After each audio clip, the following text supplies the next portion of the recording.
Uma grande descrença generalizada são os céticos, a escola de cético, que não acreditavam em nada. Eu sou o professor Nedel e dou as boas-vindas a todos aqui no nosso canal de reflexão Direito e Poesia. Assim como a escola cínica, uma grande descrença generalizada são os céticos, a escola de cético, que não acreditavam em nada. A escola cética foi fundada por Pirro de Elis. Aliás, Pirro é um personagem bem desse início do helenismo, né? Pirro foi soldado do exército de Alexandre. Foi com Alexandre até a Índia, né? E depois voltou para Elis. E nunca mais, depois de todas essas andanças, Pirro ficou em Elis e nunca mais quis sair da sua cidade. Já estava satisfeito de aventura e de viagem. E é curioso. Pirro, olhando assim, ele via que as escolas filosóficas, umas contrariavam e contradiziam as outras, e diziam que o que as outras diziam era mentira, era errado, e que elas é que tinham a verdade. E assim, Pirro ficou vendo aquilo, e, no fundo, ninguém sabe nada.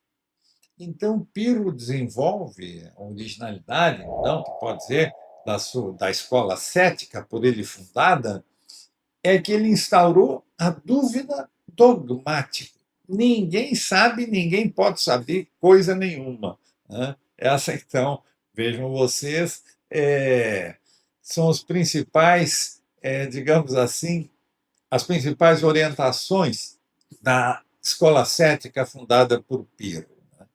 E, nesse contexto, então, mostra que os céticos também, como o próprio termo diz, não acreditavam em nada. E grande parte disso tem a ver, então, com esse contexto de desestrutura geral que sucede após a brilhante campanha de Alexandre.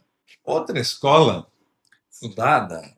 filosófica, né, fundada nesse período, foi a escola do grande filósofo Epicuro. Devo dizer que tenho uma admiração pela filosofia de Epicuro. Epicuro era materialista, né?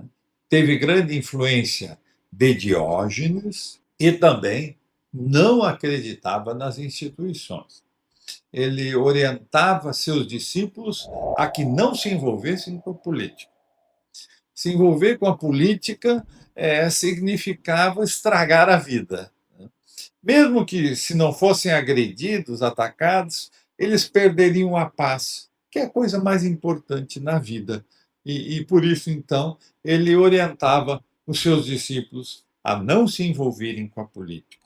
Então, nessa orientação de Epicuro, já se pode ver a sua descrença também nas instituições. E o que Epicuro ensinava? Epicuro ensinava que o sentido da vida está em usufruir os prazeres simples da vida. Epicuro, a escola de Epicuro funcionava lá na sua casa, que era uma casa simples, mas Epicuro tinha um jardim. Então é ali no jardim que ele ensinava, dava suas aulas para os seus discípulos, para os seus alunos, né? Então ficou célebre na história, né, o Jardim de Epicuro.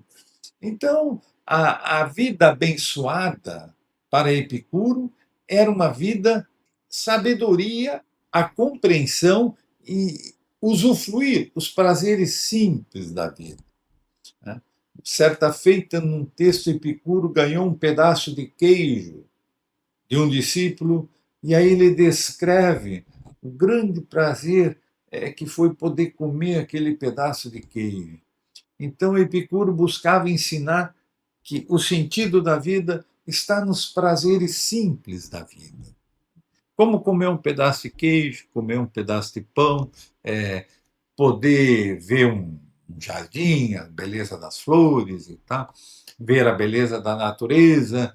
E para isso não precisa grandes coisas. precisa sabedoria para entender isso. E era essa sabedoria que Epicuro ensinava.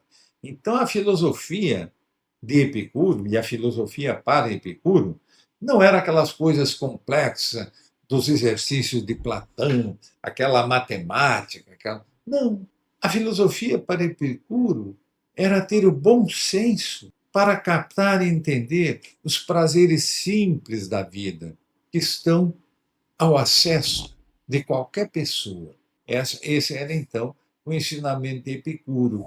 E, então, a sua ética era usufruir os prazeres simples orientados pela prudência. Para Epicuro, então, a prudência era a principal virtude humana.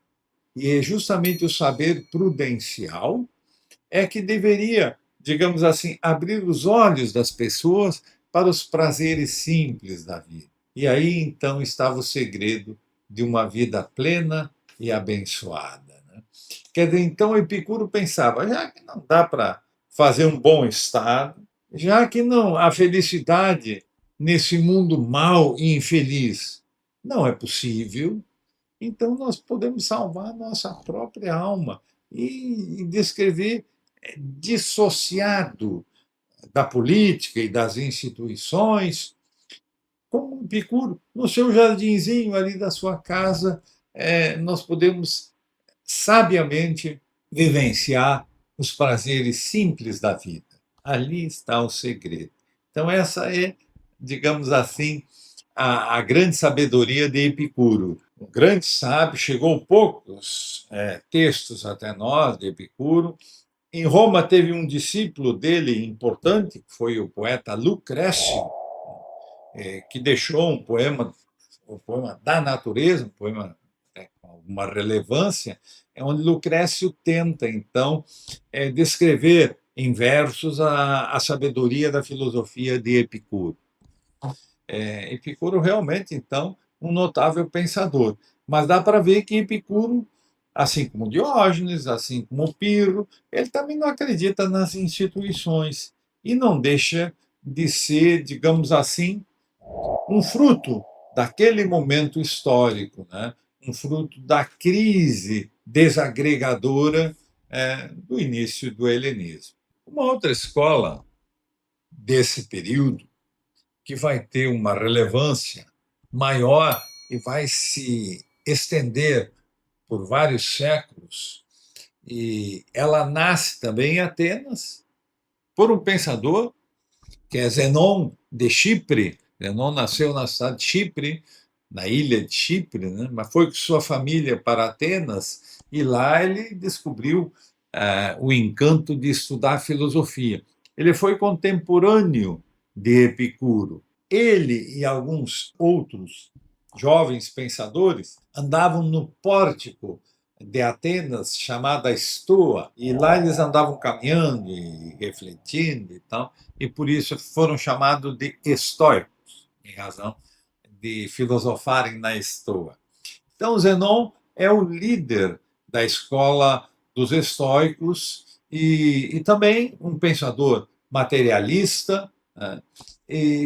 E o que os estoicos vão fazer? Eles vão tentar entender o universo, entender o sentido das leis da natureza e combinar o sentido das leis da natureza com a liberdade humana. Então, nessa perspectiva, então, que se desenvolve o esforço inicial da filosofia estoica. Zenon não tinha muita paciência para as complexidades metafísicas e ele traz o pensamento para o âmbito da ética. Zenon se preocupou fundamentalmente em estabelecer os critérios da virtude. E onde estaria a virtude? A virtude estava em viver de acordo com a natureza. A natureza é o cosmos, é o universo. E ele vislumbrou Deus como sendo a substância da qual é composta todo o universo. Deus